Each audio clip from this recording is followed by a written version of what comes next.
Hello friends, नमस्कार, good evening. आप सभी का बहुत बहुत स्वागत है आपके अपने channel triple C WiFi study पर। तो आप सभी के लिए क्लास रेडी है। आप सभी जल्दी से क्लास को ज्वाइन कर लीजिए और शेयर कर दीजिए ताकि और भी बच्चे और भी साथी इस क्लास को ज्वाइन कर पाएँ। तो चलिए स्टार्ट करते हैं आज के इस सेशन को। और इस क्लास को स्टार्ट करने से पहले आप सभी को बता दें, अगर आप ट्रिपल सी एग्जाम के लिए ऑनलाइन मॉक टेस्ट करना चाहते हैं तो आप हमारी वेबसाइट www.triplec-wifi.com पर विजिट करें। यहां पर आपको ढेर सारे ऑनलाइन मॉक टेस्ट हिंदी और इंग्लिश में मिल जाएंगे। साथ ही साथ यहां से आप इंपॉर्टेंट क्वेश्चन आंसर और उसके PDF भी डाउनलोड कर सकते हैं। इस वेबसाइट का लिंक नीचे डिस्क्रिप्शन बॉक्स में दिया गया है, जहाँ से आप विजिट कर सकते हैं। तो चलिए स्टार्ट करते हैं। आज का सबसे पहला प्रश्न आप सभी के सामने आ चुका है। यहाँ पर आपको बताना है, लिब्रियोफिस में सीट में कर्सर को पहली सेल A1 में किस शॉर्टकट की से ले जा सकते हैं। यानी कि लिब्रियोफिस सीट में आपका कर्सर है किसी भी सेल पर और आप A1 सेल पर कर्सर को ले जाना चाहते हैं, तो कौन सी शॉर्टकट की आपको प्रेस करनी होगी। कौन सा यहाँ पे राइट आंसर है। और आपको बता दें, सभी क्वेश्चन आपके ट्रिपल सी एग्जाम के लिए काफ़ी इंपॉर्टेंट हैं। सो आप सभी इस पूरी सीरीज़ को फॉलो करें, ठीक है। यहाँ पे कौन सा राइट आंसर है, ऑप्शन नंबर बी। कंट्रोल के साथ में आपको होम बटन प्रेस करना है। जैसे ही कंट्रोल के साथ में आप होम बटन प्रेस करेंगे तो आप सेल A1 में आ जाएंगे। क्वेश्चन नंबर सेकेंड में बताना है, निम्न में से कौन एक DVD ड्राइव का प्रकार नहीं है। कौन सा एक DVD ड्राइव का प्रकार नहीं है। DVD RAM, DVD RW, DVD RD या इसमें से कोई नहीं। इसमें कौन सा आपका राइट आंसर है।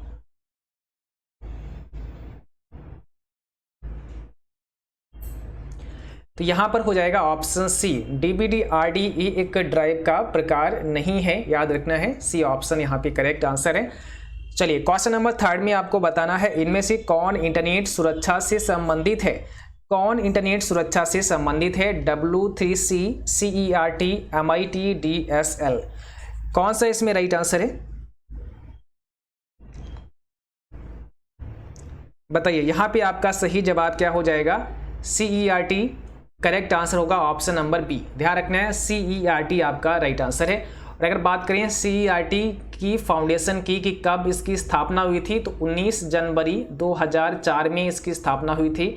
इसका हेडक्वार्टर कहाँ है, न्यू दिल्ली में है, ठीक है, ध्यान रखना है। और अगर बात करें मोटो की, इसका मोटो क्या है, तो हैंडलिंग साइबर सिक्योरिटी, है ना। साइबर सिक्योरिटी को ये हैंडल करती है। जो भी साइबर सिक्योरिटी इंसिडेंट्स होते हैं उनको क्या करती है, हैंडल करती है, याद रखना है। पेरेंट ऑर्गेनाइजेशन की बात करें तो ministry of electronics and information technology इसका फुल फॉर्म होता है। तो यहाँ पर आपका जो करेक्ट आंसर बनेगा वो क्या बनेगा, ऑप्शन नंबर बी, CERT, ठीक है। चलिए क्वेश्चन नंबर नेक्स्ट में आपको बताना है, पूछा गया है, निम्न में कौन हाई लेवल लैंग्वेज नहीं है। कौन हाई लेवल लैंग्वेज नहीं है। तो यहां पर क्या हो जाएगा, ये नन ऑफ दीज हो जाएगा, क्योंकि ये सभी क्या है, हाई लेवल लैंग्वेज हैं, है ना। C++, ये सभी हाई लेवल लैंग्वेज हैं। और पूछा है कि कौन सा हाई लेवल लैंग्वेज नहीं है, तो आप बोलेंगे नन ऑफ दीज, इसमें से कोई भी नहीं।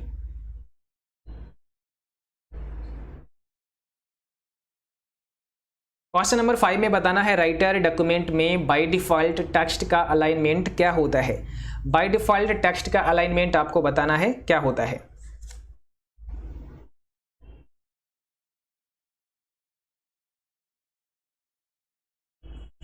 यहाँ पे कौन सा राइट आंसर हो जाएगा, बाय डिफॉल्ट टेक्स्ट का अलाइनमेंट क्या होता है। जब भी आप कुछ लिखते हैं तो बाय डिफॉल्ट उसका लेफ्ट अलाइन होता है, यानी कि लेफ्ट साइड में लिखा जाता है। अगला क्वेश्चन है, लिब्रियोफिस राइटर में प्रिंट प्रीव्यू के लिए किस कमांड का उपयोग किया जाता है।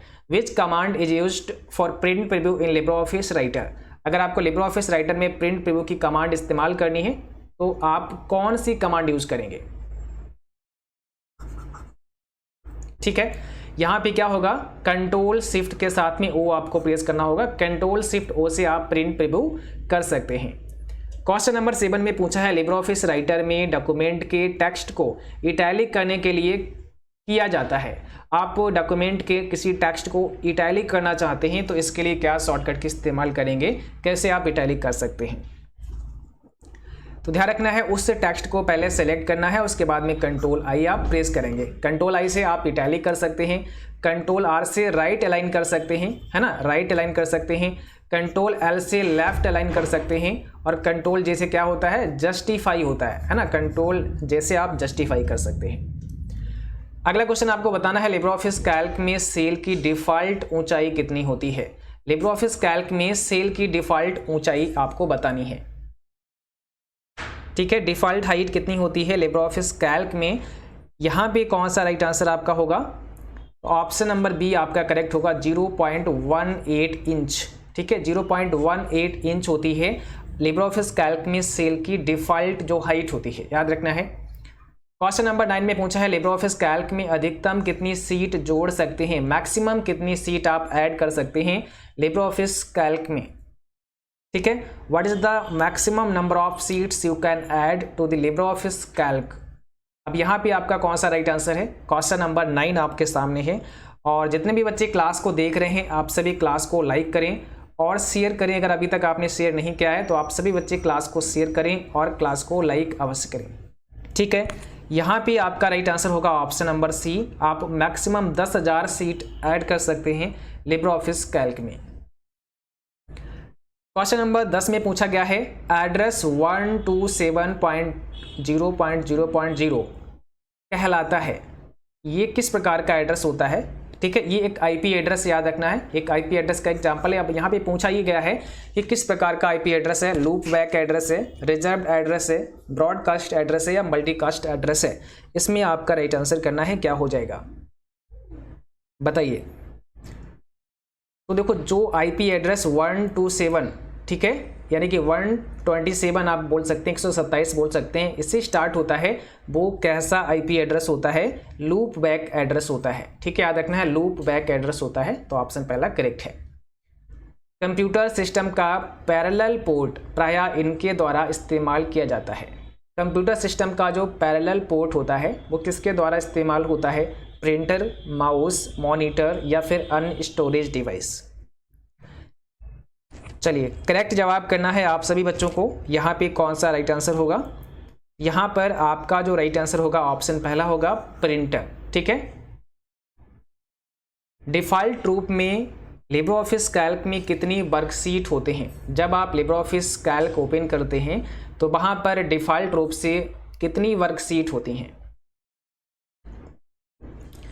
तो लिब्रे ऑफिस कैल्क में केवल आपको एक वर्कशीट मिलती है डिफ़ॉल्ट रूप से, बट अगर आप वहाँ ऐड करना चाहते हैं तो मैक्सिमम कितनी ऐड कर सकते हैं, 10,000 वर्कशीट आप ऐड कर सकते हैं maximum. Libre Office Calc spreadsheet में रो की संख्या कितनी होती है, ठीक है, कितनी रो होती हैं लिब्रे ऑफिस कैल्क में आपको बताना है।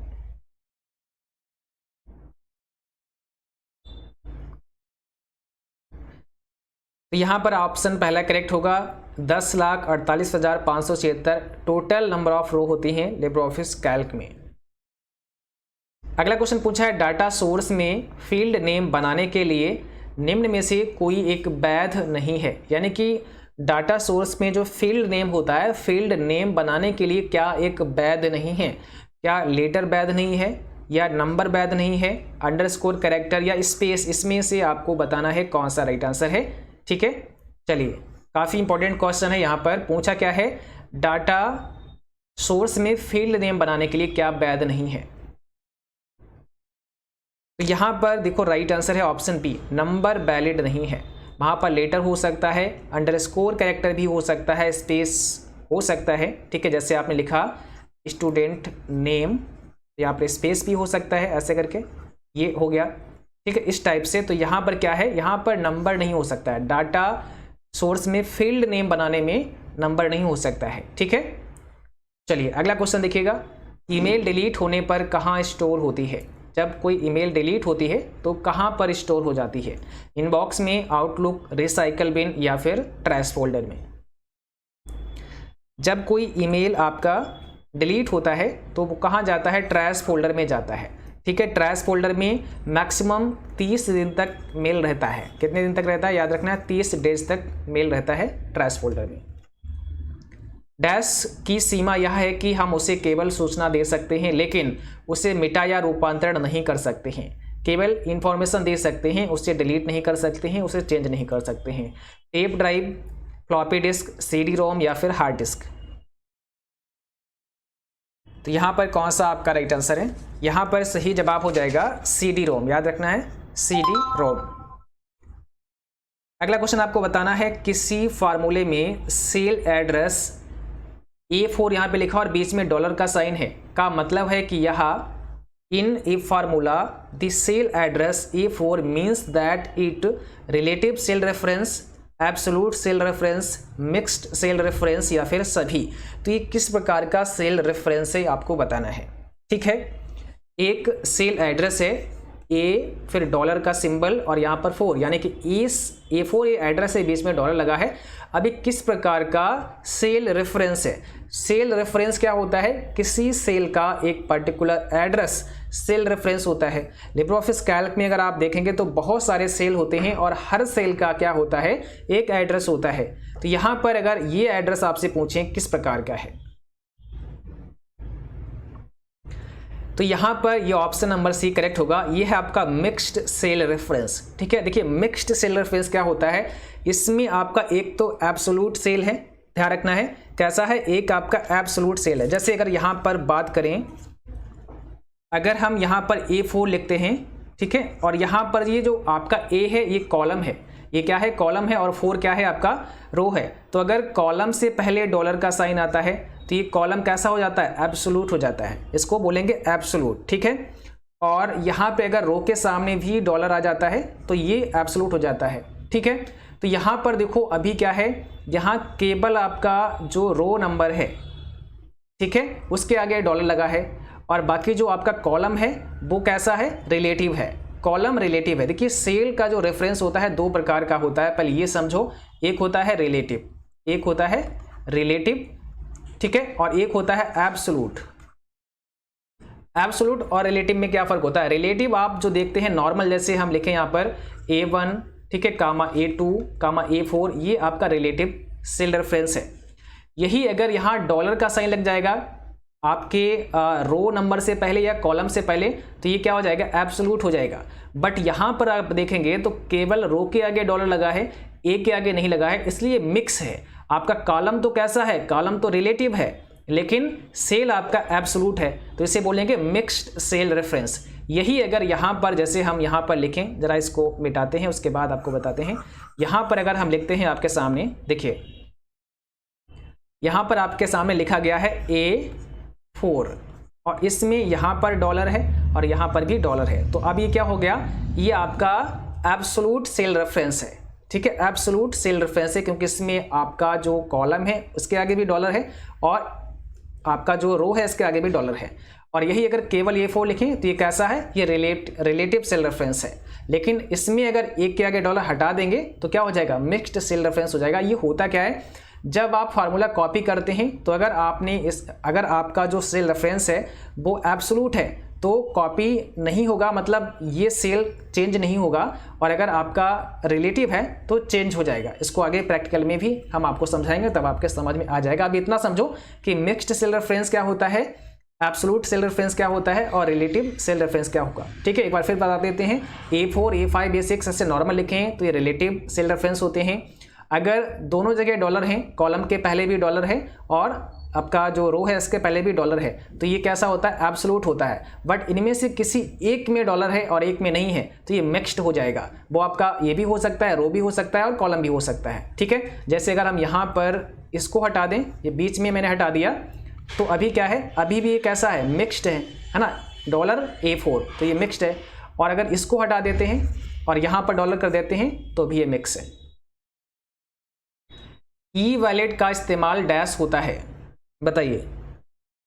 ई वॉलेट का इस्तेमाल होता है चेक पेमेंट में, कैश पेमेंट में, डिजिटल पेमेंट में, या इसमें से कोई नहीं? कौन सा यहाँ पे करेक्ट आंसर है? यहाँ पर हो जाएगा ई वॉलेट का इस्तेमाल कहाँ होता है? डिजिटल पेमेंट में होता है। सी ऑप्शन राइट है, डिजिटल पेमेंट। इंटरनेट टेक्नोलॉजी में SMIME का फुल फॉर्म क्या होता है? पूरा नाम आपको बताना है, कौन सा यहाँ पे राइट आंसर हो जाएगा। इसका मतलब होता है secure multipurpose internet mail extension. तो ऑप्शन नंबर पहला आपका राइट है, आप सभी बच्चों को याद रखना है, ऑप्शन पहला करेक्ट है। UPI पिन कितने डिजिट का होता है? ठीक है, आपको बताना है यूपीआई पिन कितने डिजिट का होता है। तो यहां पर क्या हो जाएगा, ऑप्शन बी 4 से 6 डिजिट का होता है यूपीआई पिन।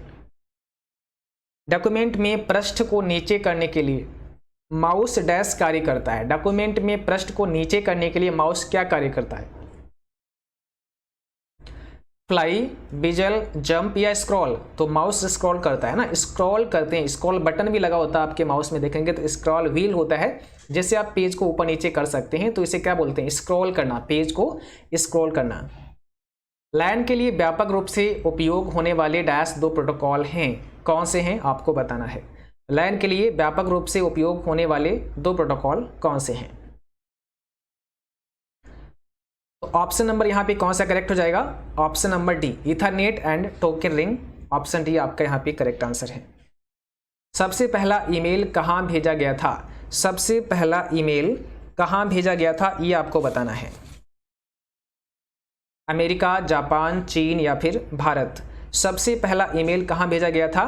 तो सबसे पहला ईमेल अमेरिका में भेजा गया था, ठीक है। और किसने भेजा था? तो याद रखना है रे टॉमलिंसन, रे टॉमलिंसन, यानी कि ईमेल की खोज किसने की? रे टॉमलिंसन ने की। ईमेल का जनक किसे कहा जाता है? रे टॉमलिंसन को ईमेल का जनक कहा जाता है। कई प्रकार से क्वेश्चन बनते हैं। और सबसे पहला ईमेल किसने भेजा था? तो रे टॉमलिंसन ने भेजा था। कहाँ भेजा था? अमेरिका में। और कब? तो 1971, 1971 में, याद रखना है 1971 में। ये चीज़ें आपको नोट कर लेना है, जो भी हम मौखिक बताते हैं उनको आप लोग नोट कर लिया करो, ठीक है।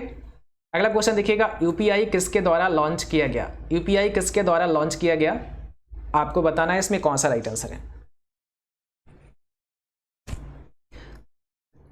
यूपीआई किसके द्वारा लॉन्च किया गया? तो यहां पर देखो ऑप्शन नंबर हो जाएगा बी, रघुराम जी राजन, ठीक है। वैसे यहां पर देखो पूछा क्या गया है, ऑप्शन चेंज है, बट ऑप्शन को देख लेना है कि किस प्रकार से क्वेश्चन में कौन कौन से ऑप्शन दिए गए हैं। कई बार यहां पर आपको एनपीसीआई मिलेगा। यूपीआई को किसके द्वारा लॉन्च किया गया? एनपीसीआई के द्वारा लॉन्च किया गया, भी करेक्ट आंसर है। एनपीसीआई का मतलब होता है national payments corporation of India, यानी कि यूपीआई जो है वो एनपीसीआई की एक पहल है, ये भी आप कह सकते हैं, एनपीसीआई की एक पहल है यूपीआई। बट यहाँ पे पूछा किसके द्वारा लॉन्च किया गया, और यहाँ पे नेम दिए गए हैं, जैसे अरिजीत पटेल हैं, रघुराम जी राजन हैं, अरुण जेटली हैं। यहाँ पर हो जाएगा रघुराम जी राजन, ठीक है, ऑप्शन नंबर बी। निम्न में कौन सी तकनीक रोबोट स्वचालन प्रक्रिया को विकसित करती है? कौन सी तकनीक रोबोट स्वचालन प्रक्रिया को विकसित करती है? सही जवाब है यहाँ पर option number B, artificial intelligence.